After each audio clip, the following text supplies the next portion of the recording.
오늘도 지난 시간에 이어서 누가복음 6장 39절 40절 두 절만 보도록 할게요. 또 비유로 말씀하시되 맹인이 맹인을 인도할 수 있느냐? 둘이 다 구덩이에 빠지지 아니하겠느냐? 제자가 그 선생보다 높지 못하나 무릇 온전하게 된 자는 그 선생과 같으리라. 아멘. 이 성경 말씀은, 이 성경 66권 말씀은 모두 누구에 관한 얘기라고요? 예수 그리스도. 예수 그리스도에 관한 얘기를 처음부터 끝까지 전부 그 말씀을 하고 계십니다. 바울도 이제 이 복음을 하나님이 선지자들을 통하여 그의 아들에 관하여 성경에 미리 약속하신 것이라 이렇게 로마서에 말씀하고 있지요. 우리는 누구라도 이 하나님의 아들 예수 그리스도로 인하지 않고는 하나님께 나아갈 수가 없어요. 그분을 뵐 수가 없습니다. 왜냐하면 우리는 전부 육이에요. 그죠? 우리 육신, 이 몸이 있어요. 몸이 있다는 것은 육신의 생각으로 살고 있다는 그런 얘기예요. 우리는 아직까지 영에 대해서 모르기 때문에 그럴 수밖에 없지요. 하나님은 육이 아니고 영이십니다. 그래서 영과 육하고의 사이에는 깊은 구렁이가 있어요. 구렁이 있기 때문에 거기를 건널 수가 없어요. 거기는 그냥 빠지면 죽겠지요. 그래서 만날 수가 없어요. 그 만날 수 없는 하나님과 우리 사이에 하나님의 아들 예수 그리스도가 오셔서 이제 그 만날 수 없는 그 관계에 만날 수 있도록 중재자 역할을 하시는 겁니다. 그분이 바로 하나님의 아들 예수 그리스도다. 그런 말이에요. 자, 지성소에는 아무나 못 들어가요. 들어가면 죽어요. 그래서 대제사장만 1년에 한 번씩 들어갈 수 있는 그런 곳이에요. 그런 곳이지만 그 휘장, 성소와 휘장 그 가운데 놓여 있는 그 휘장이 찢어짐으로 인해서 이제는 들어갈 수가 있게 된 거예요. 그 휘장이 누구라고요? 바로 예수 그리스도의 육체다 그랬어요. 그 육체다. 그래서 그분으로 인해서 우리는 건널 수 없는 그 구렁을 건널 수 있게 되었다. 그런 말이에요. 그 하나님의 은혜예요. 그래서 누구든지 그로 인해서 우리는 갈 수 있어요. 누구든지. 믿는 자. 그러나 우리가 그 그리스도를 만나기 전에 우리 육은 영의 소리를 들을 귀가 없어요. 주파수가 맞지 않기 때문에 하나님은 영이고 우리는 육이에요. 육의 주파수와 영의 주파수는 너무 다르기 때문에 맞춰지지가 않아요. 그래서 하나님이 음성을 우리에게 들려주신다 할지라도 우리는 들을 귀가 없어요. 그래서 듣지를 못하지요. 그래서 어떻게 해요? 예수 그리스도가 오셔서 이제는 들을 수 있도록 우리를 이끌어 주세요. 우리가 그 하나님의 음성을 듣기 이전에는 어땠어요? 열심히 충성하고 봉사하고 교회에서 육신으로 몸으로 그렇게 이제 하지요. 처음에 그렇게 시작을 해요. 그것도 누차 말씀드리지만은 필요하고 중요하고 우리가 많은 경험을 통해서 이제 진리를 알게 되기 때문에 율법도 필요해요. 율법을 통하지 않고는 우리가 진리를 만날 수가 없어요. 그런 것처럼 우리는 그런 경험을 하게 됩니다. 그런데 이제 어느 날 주님이 이제 오셔서 이제 깨닫게 할 수 있는 그런 기회를 주세요. 주님은 끊임없이 우리에게 마음의 문을 놓고 하시죠. 마음에 내가 문 밖에 서서 두드리노니. 근데 그 음성이 들리는 자가 있는가 하면 못 들어요. 우리는 깊은 영적인 잠에 취해 있고 우리의 육신의 가죽이 두껍다 보니까 그 주님의 음성을 못 들을 때가 너무나 많은 것입니다. 그러나 어느 날 자꾸 주님이 문 두드리는 소리가 들릴 때가 없다? 있어요. 있으면 그 주님의 음성이 들으면 빛이 들어오는 거예요. 빛이 들어온다는 얘기는 이제는 영의 귀가 열린다는 거예요. 영이가 열리니까 이제 주님의 음성이 들리기 시작하는 거예요. 주님의 음성을 듣게 되면은 가장 먼저 자기 자신이 보여져요. 아, 내가 이렇게 교회에서 열심히 육신으로 일을 하고 있었구나. 육신으로 내가 충성 봉사하고 있었구나. 이런 것들이 이제 보여지면서 하나씩 깨닫게 되는 것입니다. 그러면은 이제는 주님이 내게 오셨어. 내게 오셨다는 얘기는 말씀이 깨달아졌다는 얘기예요. 주님은 영이시고 말씀이시지요. 이미 몸은 2000년 전에 끝났어요. 그래서 주님이 이제 몸이 아니라 말씀. 이 말씀이 뭐예요? 예수님 말씀이에요. 이 예수님 말씀, 이 겉에 보이는 이 문자 말씀은 이 예수님 그 육신의 말씀, 율법이란 말이에요. 그런데 이 율법을 우리는 누구든지 다 이렇게 보면은 이제 웬만큼 알아져요. 써져 있는 대로 그대로 보기 때문에. 그러나 그것을 진정한 하나님의 말씀이라고 보기에는 많이 미흡한 거예요. 이 말씀은 비유로 되어 있기 때문에 이 비유의 말씀이 깨달아져야 돼요. 이 속 안에 있는 그 이 비유가 이거는 비유였구나라는 것이 이 실상, 이 깨달아지는 말씀을 통해서 비유라는 것을 깨닫게 되는 거예요. 그러면 그 진리가 깨달아지는 것인데, 진리인데 그 말씀이, 그러면 주님이 들어오신 거예요. 주님의 음성이 들려진, 만난 거예요. 주님의 음성이 만나지니까 자기가 지금까지 교회에서 충성하고 봉사하는 것들이 자기 의로 하고 있었구나.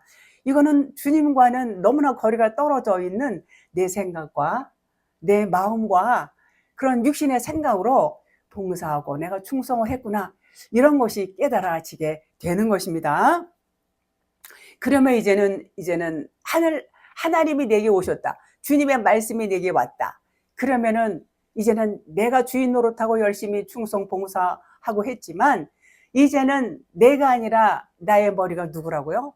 나의 머리는 하나님, 그리스도가 이제는 나의 머리가 되셔서 그분이 나를 이끌어가는 삶이 되는 거예요. 그러면은 나를 통치하시는 분이 누구라고요? 하나님, 그리스도. 그러면 그것이 하늘나라예요. 하늘나라라는 것은 누가 통치하느냐에 따라서 하늘나라가 될 수도 있고 안 될 수도 있고 그런 것입니다. 그래서 여기 있다 저기 있다 찾지 마. 하늘나라는 너희 안에 있어. 이런 말씀 잘 아시죠? 자, 그래서 그것이 이제 그 하늘이 곧 진리고 말씀이고 이제 생명인 거예요. 그러니까는 이제 진리를 깨닫게 되면 그것이 이제 하늘나라가 되는 것이고 천국이 되는 거예요. 그것이 말씀으로 이제는 보여지는 거예요. 이 말씀이 이제 겉에 문자 말씀만 알았던 것이 이것은 진리가 아니었네.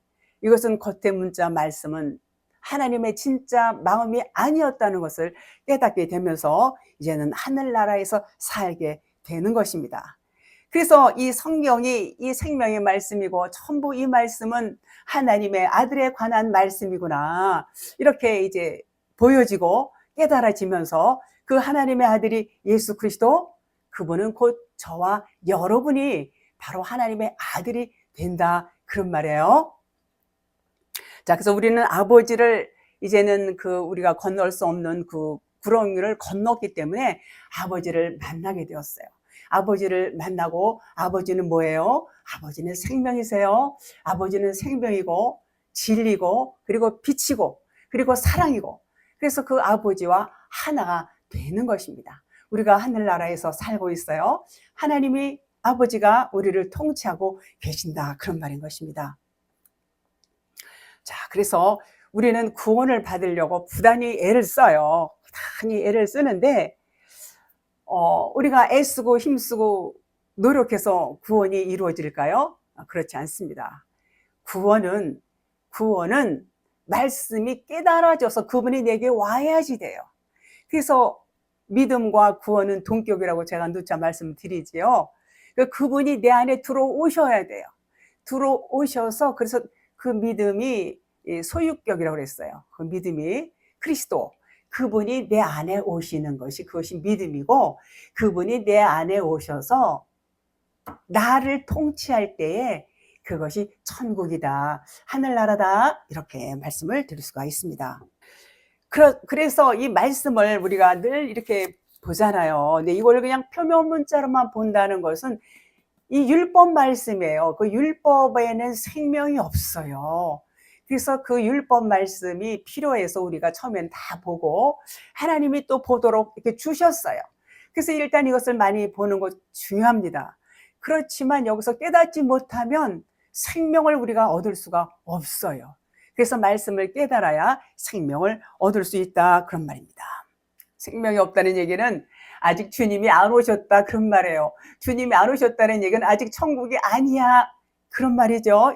이해하시죠? 그러면 그게 뭐냐, 제가 한번 말씀드려요.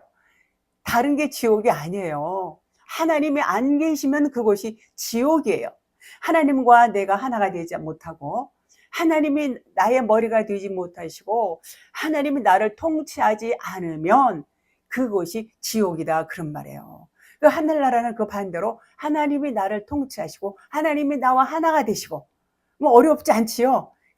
천국과 지옥은 그냥 그렇게 어렵게 생각 안 해도 말씀 깨달아지면 그게 천국이 되는 거예요. 하나님이 불지옥 같은 거 만들어서 거기 보낼까봐 덜덜 떨고 그렇게 우리가 과거에 믿음 생활을 하지 않았습니까? 그거는 하나님을 너무 모르고 너무 하나님에 대해서 오해를 했기 때문에 그런 생각을 한 것이지, 하나님은 그런 불지옥 같은 거 만든 일이 없고, 사랑의 하나님이 그걸 만들어서 우리를 그렇게 고통을 주고 그렇게 기뻐하시고 하시겠어요? 우리가 누구예요? 하나님이 이 땅에 내보내신 하나님의 자녀들이에요. 모든 사람들은. 하나님은 그런 하나님이 아니라는 것을 거듭 말씀을 드립니다. 자, 그래서 하나님과 우리 사이에 구렁이 있고 천국과 지옥 사이를 상징하는 말을 또 이렇게 구렁이다, 이렇게 표현도 하지요. 그래서 그 구렁에 우리가 빠지지 않도록 다리를 놓아주신 분이 예수 그리스도다. 그래서 그것을 은혜다, 이렇게 말해요. 우리는 그로 인해서 우리는 구원에 이를 수가 있다, 이렇게 말씀을 드릴 수 있습니다. 6장 39절 누가복음 오늘 본 말씀. 또 비유로 말씀하시되 맹인이 맹인을 인도할 수 있느냐? 둘이 다 구덩이에 빠지지 아니하겠느냐? 요것을 그냥 우리가 그냥 뭐 이렇게 볼 수도 있어요. 이렇게 봐도 뭐 이 말씀이 틀린 말씀이 아니기 때문에 영의 말씀을 지금 말하고 있어요. 영의 말씀을 지난번에 제가 이런 말씀을 드린 적이 있었죠. 맹인이 맹인을 인도하면 둘 다 구덩이에 빠진다. 요 말씀도 우리가 영적으로 살짝 이제 깊이 들어가지 않고 말씀을 드리게 되면, 율법에서 율법으로 인도하면은 둘 다 그냥 율법 안에 머물 수가 없어요. 그러니까 율법만 아는 사람이 율법 안 아는 사람이 율법으로 인도한단 말이에요. 요것도 맹인이 맹인을 인도한다, 이렇게 말씀을 드릴 수가 있어요. 그런데 요걸 조금 더 깊이 들어가 보면, 요 말씀을 깊이 들어가 보면 맹인이라는 것은, 맹인은 교만한 자, 거만한 자, 아주 자기 그 의의가 강한 자, 이런 사람을 맹인이라고 그래요. 이 맹인이 맹인을 인도하면 둘 다 구덩이에 빠진다 그러면 것은 이제 다른 의미로 말해서 구덩이를 의미하는 것은 죽는다는 거예요. 여기서 구덩이에 빠진다고 했을 때, 그래서 구덩이에 빠져 죽으면 이제 둘 다 빠져 죽으면은 어떡하나, 이런 생각을 가질 수 있어요. 그런데 맹인이 누구라고 그랬어요? 교만한 자, 자기 의의로 꽉 차 있는 자, 잘난 척하는 자, 이런 사람을 맹인이라고 그랬어요. 자, 이것은 또 맹인을 율법을 의미하기도 해요. 율법을 의미하기도 하고, 율법 안에서는 행위를 많이 강조하기 때문에 자기 의의가 두터울 수밖에 없어요. 자기 의의, 바리새인들 대표적이잖아요. 자기 의의를 내세우는 자, 그래서 맹인이다 이렇게 표현을 하고 율법이다 이렇게 표현을 해요. 그런 자들을. 자, 그러면 율법 그러면 누구를 나타낼까요, 여러분들? 모세죠. 모세 그러면 율법 그러면 모세를 우리가 이렇게 금방 알 수가 있어요. 그 모세는 이스라엘 백성들을 애굽에서부터 가나안까지의 여정을 계속해서 이제 이끌어 주신 그런 아주 지도자지요. 이스라엘 백성 지도자. 자, 그래서 고린도전 10장 2절에 보니까 모세에게 속하여 구름과 바다에서 세례를 받고, 이런 말씀이 있어요. 요 구름과 세례를 받았다, 요 말씀은, 그러니까 이들이 전부 애굽에서 율법 안에 이제 머물렀던 사람들이죠. 전부 율법 안에서 율법의 종로로 타던 자들이 아니겠어요? 그런데 이들이 이제 홍해를 건너면서 세례를 받게 돼요. 세례는 물세례, 여기서 물세례는 죽음을 의미해요. 죽음. 죽었어요. 그래서 죄인이었다는 것을 이제 깨닫는 거예요. 죄인인 것을 깨닫고 이제 그것은 구덩이에 빠져서 이제 비로소 깨닫죠. 그러면 죽은 자의 말 알게 돼요. 알게 돼요. 이것이 회개예요. 그래서 회개를 하게 됩니다. 그것은 누가 했어요? 하나님이 그렇게 하시는 거예요. 우리가 세례를 받고 우리가 물세례를 받을지라도 우리가 회개할 수 있도록 이끌어 주시는 것은 모두가 하나님이 하시는 일이라는 것입니다. 그것을 깨달으라고 주신 거예요. 너희들은 이렇게 율법 안에서 죄인 노릇을 했어. 그것을 깨닫고 회개할 수 있게 하신 것이 이 홍해를 건너는 물세례다. 이렇게 말씀을 드릴 수가 있습니다. 말씀드린 대로 맹인은 이제 티포라는 요 말씀에서 온 건데, 교만하다, 자고하다, 자만하다, 자기 의를 내세운다, 이런 뜻이 있어요. 그러니까 자기 의로 충만한 사람을 비유로 일컫는 말을 이제 맹인이라고 그래요. 그래서 이 교만한다는 것이 또 어떤 뜻이냐면 뿌연 연기로 둘러싸여 있다. 그러니까 뿌옇게 안개 낀 것처럼 뿌연 연기로 둘러싸여 있으면은 이게 사물을 정확하게 볼 수가 없어요.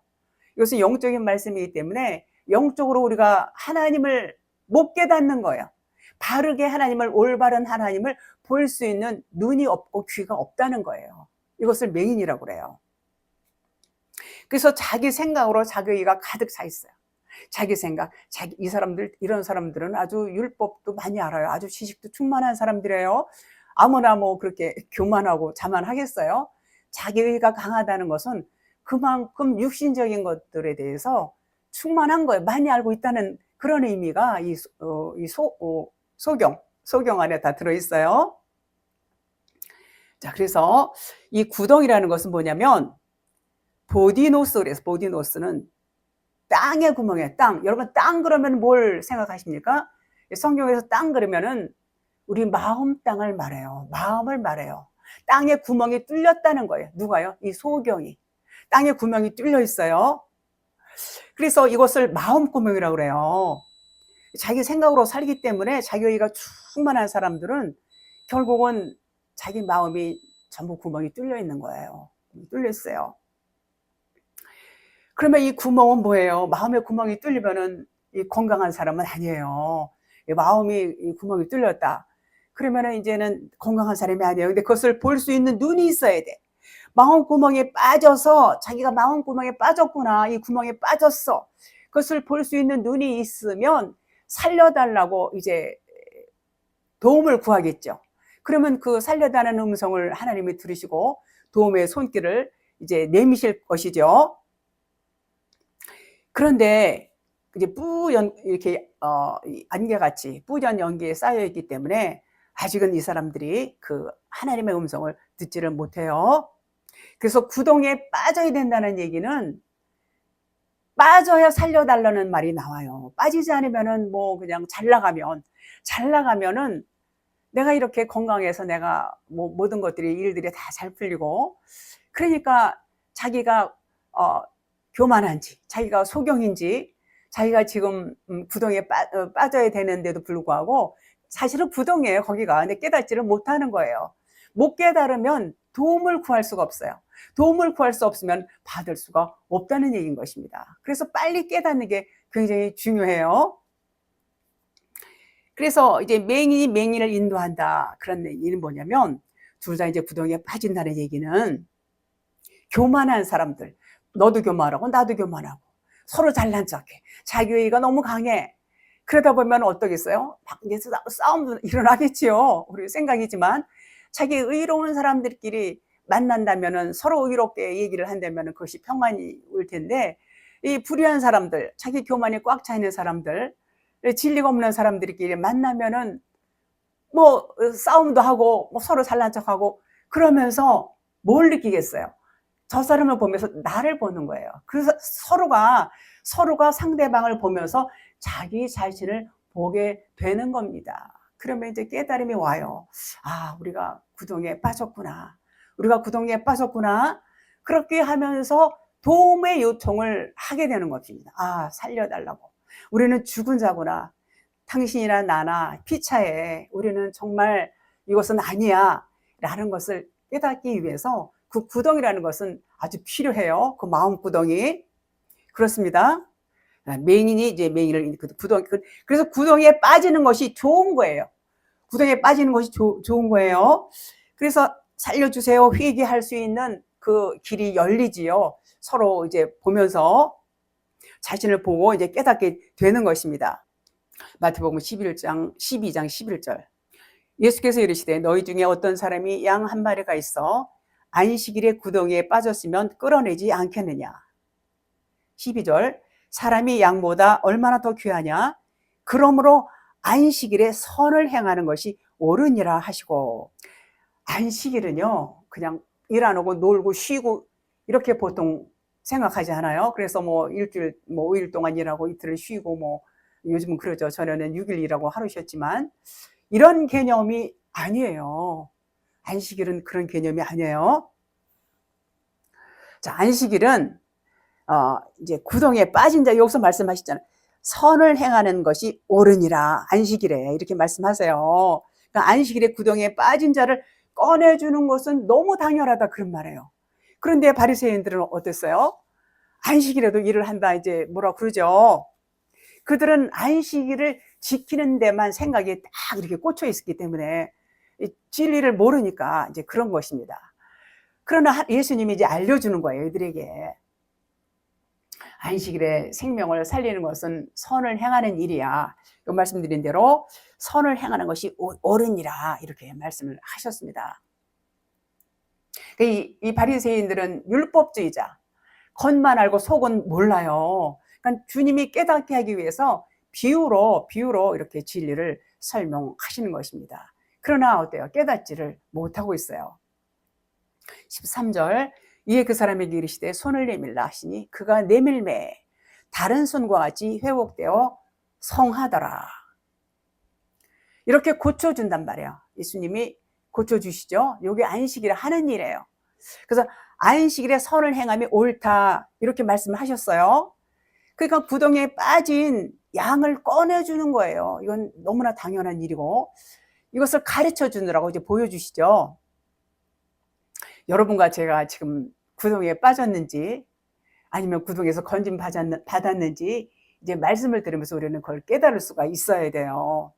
자신을 보는 것이 우선이 되어야 돼요. 나 자신을 먼저 보는 거. 그래서 하나님이 네가 누구냐 이렇게 물어보세요. 네가 지금 무엇을 하고 있니? 너는 무슨 생각을 하고 있니? 이렇게 늘 물어보세요. 하나님과 영적으로 이렇게 소통을 하면서 교통을 하면서 이렇게 하나님과 이제 하나 된 여러분과 제가 아니겠어요? 그러면 자기 자신을 볼 수 있도록 하나님이 자꾸 우리를 이렇게 조명을 해주시고 빛을 말씀을 통해서 비춰주시는 것입니다. 자, 그래서 그것을 깨달아야 자기 자신을 볼 수 있어야 돼요. 그래서 건강한 자에게는 의논이 쓸데없다고 그랬어요. 내가 병들었구나. 하나님 날 고쳐주세요. 나를 살려주세요. 이렇게 고백하고 하나님 앞에 우리가 이렇게 간구할 때에 하나님은 우리를 돌아보시지요. 자, 인도자 중에서 인도자가 나오죠. 인도한다고 그러죠. 소경을. 소경된 자가 인도를 하는데 좀 전에 말씀드린 것처럼 그냥 뭐든지 다 잘 되고 그러면 자기가 소경인 줄을 몰라요. 이 구덩이에 빠져야지 알아요. 빠져봐. 그래서 그 빠지는 게 좋은 거예요. 빠지는 건 죽음을 의미해요. 그 죽어야 되는 거예요. 죽어야 살 수 있는 길이 열려요. 그런데 죽지 않고 뭐 그냥 룰루랄라 그냥 뚝뚝 잘 나가고 그러면 구덩이가 아직 아닌 거거든요. 그것이 결코 복이다, 축복이다, 아니다 이렇게 말씀드릴 수 있어요. 빠져야 구원의 손길을 내밀고 구원을 받을 수가 있습니다. 누가복음 14장 5절에 또 그들에게 이르시되 너희 중에 누가 그 아들이나 소가 우물에 빠졌으면 안식일에라도 곧 끌어내지 않겠느냐 하시니. 자, 우물이나 구덩이는 같은 의미예요. 같은 의미. 자, 물은 말씀이죠. 물은 말씀이에요. 말씀에는 진리가 있어요. 자, 소경이 인도에서 수동에 빠졌다. 그러면 물속에 빠졌다 그런 말이에요. 물속에 빠졌다. 그러면 이제는 살게 되는 거예요. 어쨌든 빠진다는 의미는 죽는다는 의미예요. 죽는다는 의미는 살 수 있다는 의미를 이렇게 항상 갖고 있어요. 그래서 죽는 것이 여기 성경에 죽는 거 많이 나와요. 그러면은 사람들은 벌벌 떨어요. 모르기 때문에. 그런데 그 죽음 속에는 뭐가 들어있다? 생명이 들어있다. 그런데 죽음이 아니면 생명을 얻을 수가 없어요. 반드시 죽는 것은 아주 중요하고 죽어야 됩니다. 그래서 구덩이에도 빠져야 되고 죽어야 되고 십자가에도 못 박혀야 되고 어쨌든 죽어야 돼요. 불에 타서 죽어야 돼요. 그런 죽음 뒤에는 반드시 부활 생명이 존재하고 있다는 것을 말씀을 드립니다. 자, 15장 마태복음 14절. 그냥 두라. 그들은 맹인이 되어 맹인을 인도하는 자로다. 만일 맹인이 맹인을 인도하면 둘 다 구덩이에 빠지리라 하시니. 여기서 그들은 누굴까요? 바리새인들, 지금 바리새인들하고 얘기하고 있어요. 바리새인들을 말하는데 바리새인들이 맹인을 인도한다 그런 말이에요. 하나님은 바리새인들도 사랑하세요. 그들도 모두 구원받기를 원하시고 하나님의 구원의 손길을 내밀고 이끌어 가세요. 그런 지금 말씀이에요.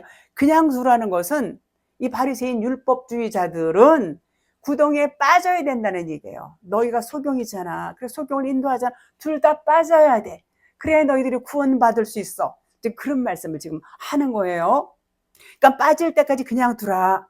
빠져야 건짐을 받고 구원에 이를 수 있기 때문에 이런 말씀을 지금 주님이 하시고 계시죠.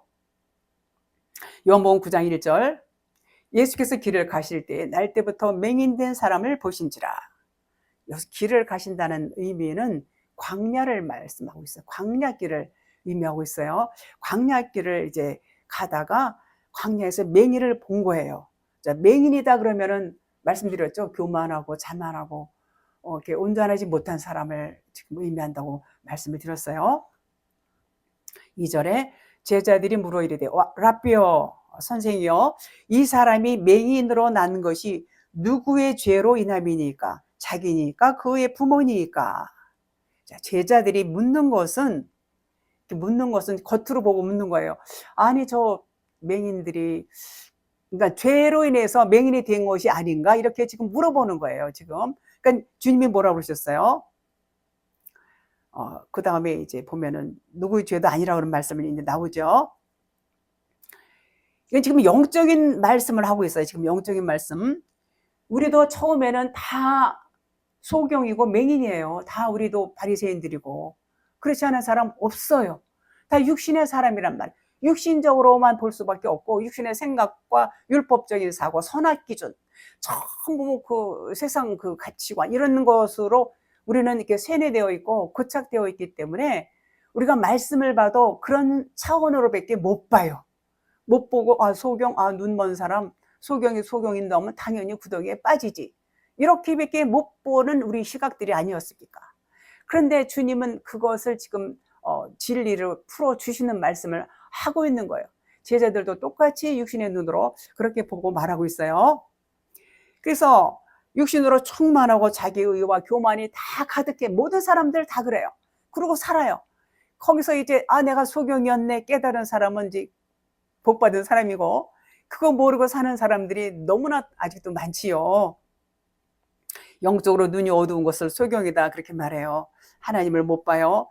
이 겉의 문자 말씀으로는 뭐 척척 박사예요. 교리적으로 신학적으로는 척척 박사를 할지라도 영의 눈이 떠져 있지 않으면 소경이다 그런 말이에요. 이해하시죠? 자, 그런 우리에게 하나님은 뭐라고 말씀하셨냐면 이제 누구의 죄냐고 지금 이렇게 제자들이 물어봤을 때에 그건 누구의 죄도 아니야. 하나님의 일을 나타내려 함이야. 이렇게 말씀하시죠.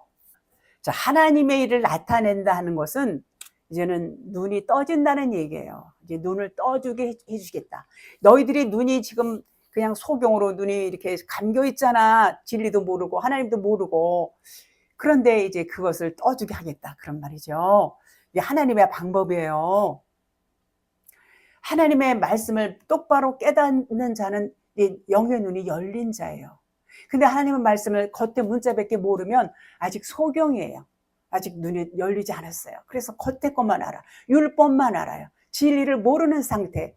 요것을 소경이다 그래요. 그러면 율법으로서는 행위를 많이 강조해요.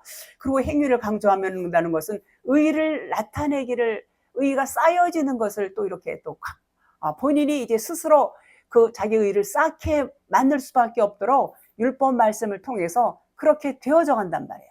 그것이 소경이다 그런 말이에요. 그런데 하나님은 처음에 다 우리에게 그렇게 하셨어요. 그래서 율법을 알아야, 소경을 알아야 빛을 알 수 있어요. 어둠을 알아야 빛을 알 수 있어요. 눈이 감겨봐야, 눈을 뜨면 이런 세계가 있었구나, 이것을 알게 하기 위해서 하나님은 계속해서 우리를 그것을 경험을 시키는 거예요. 율법을 경험시키고 소경을 경험시키고 구덩이에 빠져서 죽음을 통해서 이제는 빛을 알게 되고 구원에 대해서, 하나님에 대해서 이렇게 말씀을 하시는 것입니다. 그래서 우리를 모두 그렇게 율법 아래 가두고 소경을 만드신 분이 하나님이시죠. 자, 누구의 죄 때문이 아니라고 했어요. 우리가 하나님을 잘 모르고 깨닫지 못한다 해도 그것은 우리의 죄가 아니다 그런 말이에요. 내 죄가 아니에요. 하나님이 하시는 일이에요. 왜요? 하나님께서 우리에게 나타내시려고, 하나님을 나타내 보이시려고 그런 하나님의 방법을 말씀하고 있는 것입니다. 그래서 하나님은 자신의 아들을 보내셔서 율법에 대해서 십자가에서 죽으시게 하셨어요. 그 율법, 육신의 생각들, 그런 육신의 기준들, 이런 교만, 이런 그 자만, 이런 것들을 전부 이제 십자가에서 마침을 하십니다. 아들이 오셔서 마침을 하시게 돼요. 그래서 죄의 모든 문제를 그 주님이 담당을 하시게 됩니다. 그 부활하신 주님, 부활하셔서 그 주님이 이제는 그리스도로, 진리로, 성령으로 여러분 안에, 제 안에 오시는 거예요. 오시게 되면은 이제 눈이 열리게 돼요. 이 소경된 눈이 이제는 빛이 들어오니까 열리게 됩니다. 눈이 떠지게 되는 거예요. 그러니까 예수님이 뭐라고 하셨어요? 직접 우리 안에 오셔서 이제 눈을 떠주게 하시고 죄에 대해, 의에 대해, 심판에 대해서 이제는 밝히 너희들이 알 것이고 우리를 모든 진리 가운데로 인도해 주신다, 이렇게 말씀을 하지 않습니까? 요게 뭐예요? 요것이 은혜예요. 하나님의 은혜예요. 우리가 뭘 행함으로 애쓰고 힘쓰고 몸부림치고 선교하고 전도하고 이렇게 해서 우리가 이것을 우리에게 주시는 것이 아니라 단지 뭐예요? 단지 깨닫는 거예요. 우리 하나님의 말씀을 듣고 진리의 말씀을 듣고 깨달으면 하나님이 이와 같은 복을 주신다고 그랬어요. 전부 언약이에요. 우리가 행함으로 하는 것은 율법이지요. 하나님은 그것을 통해서 우리에게 뭘 주신다고 말씀하신 적이 한 군데도 없어요.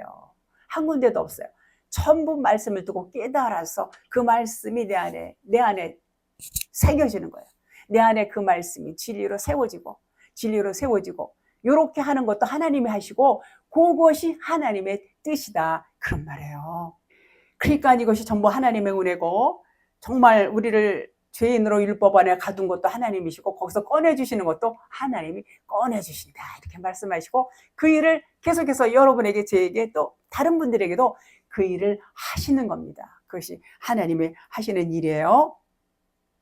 로마서 5장 12절, 그러므로 한 사람으로 말미암아 죄가 세상에 들어오고 죄로 말미암아 사망이 왔나니 이와 같이 모든 사람이 죄를 지었으므로 사망이 모든 사람에게 이르렀느니라. 자, 그 한 사람 다 아시죠? 바로 예수 그리스도. 그러니까 주신 분도 하나님이시고 우리에게 그것을 또 가져가셔야 새 걸 주시죠. 가져가시는 분도 하나님이시다 그런 말이에요. 지혜를 깨달으면 뭐가 온다고 그랬어요? 사망이 와요. 사망이 오면은 생명이 와요. 그 뒤에 이어서 사망이 왔다는 것은 죄가 들통이 난 것이고, 죄가 들통이 나야 생명, 살 길이 열린다 그런 말이에요. 이거 하나님이 주시는 거예요. 하나님이 주시는 방법이, 그 절차가 다 있어요. 그냥 턱 주는 게 아니라 결과적으로 턱 주는 것 같아요. 그냥 턱 주시는 것 같아요. 깨달으면 그냥 우리가 받을 수 있는 거니까. 그래서 일단은 구덩이나 우물에 빠지는 것이 중요해요. 일단은 빠져야 돼. 빠져야 자기 자신을 볼 수가 있어요. 아, 내가 이렇게 추한 자고, 내가 이렇게 더러운 자였구나. 그리고 내가 이렇게 죄인이었어. 이걸 깨닫는 거예요. 깨달아야 하나님 살려주세요. 그리고 부르짖고 하나님 앞에 간구하게 되지요. 그러니까 의원이 된 거예요. 죄인이 된 거예요. 나는 죽을 죄인입니다. 나는 죽을 죄인이로소이다. 이렇게 고백할 수 없어요. 그래서 우리 신음소리를 하나님은 외면하지 않으세요. 안 외면하세요. 그래서 이스라엘 백성들이 애굽에서 막 부르짖어서 그들이 하나님 앞에 이렇게 간구하지 않았습니까? 하나님의 그들의 신음소리를 들으셨다 그랬어요. 그들이 누구예요? 그들이 여러분과 저예요. 오늘 이 시간에도 여러분이 하나님 앞에 말씀을 깨닫고 나는 지금 구덩이에 빠졌어요. 나를 살려주세요. 여러분이 이렇게 마음속으로라도 기도한다면 하나님은 그 소리를 외면치 않으시고 구원의 손길을 더 뻗쳐 주시는 것입니다. 바울은 어떤 사람이었어? 바울은 그 율법주의자죠. 율법주의자, 바리새인 중에 바리새인이라고 그렇게 본인이 이렇게 말을 했어요. 그 율법을 철저히 지키는 자였어요. 그리고 예수 그리스도를 믿는 자들을 잡아서 막 이렇게 옥에 가두고 뭐 이렇게 하는데 앞장섰던 그런 사람이었어요. 그런데 그가 어느 날 그날도 또 예수 믿는 사람들 잡으러 가는 길에 다메섹 도상에서 주님의 음성을 듣게 됩니다. 주님을 만나게 되지요. 그 이후로 바울의 행로가 180도로 바뀌게 됩니다. 이제 그가 이제 구덩이에 빠졌다는 것을 비로소 알게 됐어요. 빛이 비춰지니까, 진리의 빛을 받으니까 자기가 얼마나 그 죄인 중에 기수라고 이렇게 고백하지요. 자기가 자기의 행위가 얼마나 그 죄악 가운데에서 죄를 짓고 있었는지를 깨닫게 된 것입니다. 이것이 이제 구덩이에 빠지게 되면 빠진 것을 이제 알게 되는 거예요. 침뱉음도 같은 의미의 침뱉음. 요한복음 9장 6절. 이 말씀을 하시고 땅에 침을 뱉어 진흙을 이겨 그의 눈에 바르시고. 침 뱉는다는 것은 수치를 주는 거, 수치. 침은 그렇지만 좋은 거예요, 좋은 거. 침 자체는 진리를 의미하고 있어요. 그러니까 수치라고 지금 말씀을 제가 드린 것은 진리를 모르고 율법 아래 살고 있었을 때, 율법을 해서 그냥 율법의 종로로 타고 살았던 것들이 지금 생각하니까 좀 아니었다. 이제 그런 의미죠. 그렇지만은 뭐 과정 중에 있을 수 있는 일이에요. 그 침은 진리를 의미하고 그 진리의 진흙을 이겨서 눈에 바르면 어떻겠어요? 일단 뭐 더 깜깜해지겠죠. 잘 안 보이죠. 잘 안 보이는 게 아니라 아예 안 보이죠. 안 보여요. 그래서 그 흙에다 진리의 수치를 주고 깨달으면 자기의 수치가 드러나는 거예요. 이제 드러나요. 죄를 깨닫게 된다 그런 말이에요. 그러면은 비로소 내가 죄인이었다는 것을 이제 고백을 하게 되는 것입니다. 아, 나는 죄인이에요. 나는 죄인으로소이다. 이제 고백을 하게 돼요. 그 침뱉음을 통해서 율법 아래에서 자기가 종로로 타고 있었구나 라는 것이 자기 자신이 보여주는 것입니다. 보여지는 것입니다. 그것을 수치심을 느꼈다 그런 의미죠. 요한복음 9장 7절. 이르시되 실로암 못에 가서 씻으라 하시니 번역하면 실로암은 보냄을 받았다 이런 뜻이에요. 이에 가서 씻고 밝은 눈으로 왔더라. 자, 보냄을 받았다는 것은 복음을 의미해요. 복음. 자, 보냄을 받았다. 보냄은 뭘 전하러 보내요? 복음, 진리, 빛을 전하라고 보냄을 받았다는 거예요. 그것이 뭐예요? 실로암. 보냄을 받다, 실로암 그런 의미라고 그랬어요. 고쳐주기 위해서 이제 하나님께서는 이제 그렇게 이제 진흙을 바르고 진리의 침을 뱉고 이렇게 해서 이제 치유를 하십니다. 자, 맹인은 여기서 맹인은 바리새인을 의미하고 여러분과 저도 맹인이에요, 사실은. 바리새인은 율법을 뜻하기도 합니다. 율법 바리새인 그래요. 모두가 율법 아래 있는 자들로서 구덩이의 우물에 빠져야 구원을 받는다. 이런 말씀을 지금 하고 있는 것입니다. 누가복음 40절, 요 마지막 절. 제자가 그 선생보다 높지 못하니 무릇 온전하게 된 자는 그 선생과 같으리라. 자, 여기서 제자는 누구예요? 여러분과 제가 제자예요. 선생은 당연히 그리스도죠. 결코 여러분과 제가 그리스도보다 나을 수가 있다? 없다. 나을 수가 당연히 없어요. 당연히 없는데, 당연히 없지만 온전하게 된 자는 선생과 같으리라. 이렇게 말씀하고 있는 건 무슨 말이냐면, 이제는 내가 죽고 나는 없어. 여러분이 다 죽었어요. 그럼 없어요. 그러면은 누구만 남아요? 그리스도만 남아요. 우리는 그리스도의 지체 몸이에요. 그분만 남아요. 그러면 똑같다는 얘기예요. 왜? 내가 죽었으니까. 내가 살면은 그분이 나타내시지를 않아요. 그분은 뭐 아주 훌륭하신 분이기 때문에 뭐 우리를 강압적으로 그렇게 하시질 않아요. 우리에게 의지, 자유 의지를 주셨어요. 네가 싫으니? 그래, 네가 좋으니? 우리에게 맡긴단 말이에요. 그러니까 내가 살았으면 주님은 가만 계세요. 내가 주인 노릇하는 거예요. 내가 주인 노릇, 주님은 가만 계세요. 근데 내가 죽었어. 나는 없는 자야. 그러면 주님이 일하신단 말이에요. 누구를 통해서? 여러분을 통해서, 저를 통해서. 그러면 똑같다는 얘기야, 이 말씀이. 그래서 그리스도와 같다, 그런 말씀이에요. 선생과 같다. 그리스도와 그 말씀은 하나다. 그리스도와 하나가 되었다, 그런 말씀이에요. 에베소서 4장 13절. 우리가 다 하나님의 아들을 믿는 것과 아는 일에 하나가 되어 온전한 사랑을 이루어 그리스도의 장성한 분량이 충만한 데까지 이르리니. 참 이 말씀 너무 많은 사람들이 좋아해요. 그러니까 똑같은 말이에요. 우리가 하나님의 아들을 믿는 것과 아는 일에 하나가 된다라는 얘기는 나 자신이 그냥 없어지는 거예요. 나 자신은 없어요.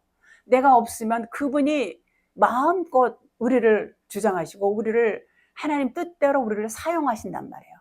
그런데 내가 살아서 내 교만과 내 의를 자꾸 내세우고 내가 뭘 하려고 그러면 하나님은 가만 계세요. 그러면은 거기서는 열매가, 어떤 열매가 나와요? 생명의 열매가 나오지 않아요. 가짜 열매밖에 안 나와요. 주님이 일을 하실 때에 열매를 맺을 수가 있어요. 생명의 열매, 사랑의 열매. 그것을 지금 여기서 말씀하고 있는 거예요. 그리스도의 장성한 분량이 충만한 데까지 이르리니. 다 하나님의 아들을 믿는 것과 아는 일 하나가 되어 온전한 사랑을 이루면 그리스도의 장성한 분량이 이른다, 그런 말이에요. 요것이 아버지가 우리에게 원하는 뜻이에요. 요것을 위해서 우리는 뭘 해요? 우리는 말씀을, 진리를 자꾸 듣고 깨달아야 돼요. 깨닫고 묵상하고, 그리고 하나님 앞에 간구하고 기도하고, 그리고 날마다 죽는 거. 죽는 것은 이거는 뗄 수 없는 거예요. 왜냐하면 죽지 않으면 나의 머리 그리스도가 가만히 계세요.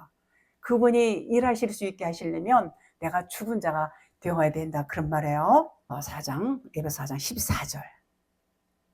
이는 우리가 이제부터 어린아이가 되지 아니하여 사람의 속임수와 간사한 유혹에 빠져 온갖 교훈의 풍조에 밀려 요동하지 않게 하려 함이라. 이제는 우리가 그리스도와 하나가 되고 나면 이제는 온갖 사람들의 속임수, 간사한 유혹, 여러분 주변에 가만히 보세요. 온갖 속임수와 간사한 유혹에 빠지는 사람들이 얼마나 많습니까? 참 많아요. 빠져서 온갖 교훈의 풍조, 교훈은 요 사람들이 만들어 놓은 거예요. 풍조에 밀려서 요동하지 않게, 이 진리의 기둥에 곧바로 서게 되면 그런 세상의 풍조와 이런 간사한 이런 것들, 사람들의 속임수에 넘어가지 않게 한다, 그런 말이에요. 요동하지 않게, 넘어가지 않게 하려 함이라. 얼마나 우리를 사랑하시면 하나님은 영적인 문제를 통해서 우리 육적인 문제도 이렇게 하나님께서 붙들어 주신단 말이에요. 붙들어 주세요. 하나님의 아들을 믿는 것과 아는 일에 하나가 되면 하나님께서는 우리를 이렇게 붙들어 주신다, 그런 말이에요. 성령이신 그분이 나의 머리가 되실 때에 진리의 터 위에 굳게 세워주신다, 그런 말이에요. 이게 얼마나 좋은 말씀이에요. 15절 한 절만 더 볼게요. 에베소 4장 15절. 오직 사랑 안에서 참된 것을 하여 범사에 그에게까지 자랄지라. 그는 머리니 곧 그리스도라. 하나님께서는 우리를 통해서 그 하나님의 사랑을 이루시는 것을 원하세요. 그러니까 우리가 내가 나서면 하나님은 그 일을 못하세요. 내가 죽어서 내가 나서지 못할 때에 하나님이 일을 하신단 말이에요. 머리가 되셔서. 곧 그리스도, 그는 머리 곧 그리스도라. 참된 것을 사랑 안에서 참된 것을 이제 그 얘기까지 잘 알아요. 그래서 그 사랑이라는 것은 믿음, 소망, 사랑 중에서 사랑이 제일이라고 그랬어요. 사랑보다 더 나은 게 없어요. 사랑은 어때요? 우리가 좀 연약하고 우리가 좀 실수를 하고 우리가 조금 사람들 눈에 거슬리는 것이 있다 할지라도 사랑은 허다한 죄를 덮는다, 그런 말이에요. 그래서 하나님께서 우리에게 원하시는 게 뭐예요? 사랑을 원하세요. 그래서 율법의 마침은 사랑이고 사랑은 곧 진리고 생명이다, 이렇게 말씀을 드릴 수가 있습니다.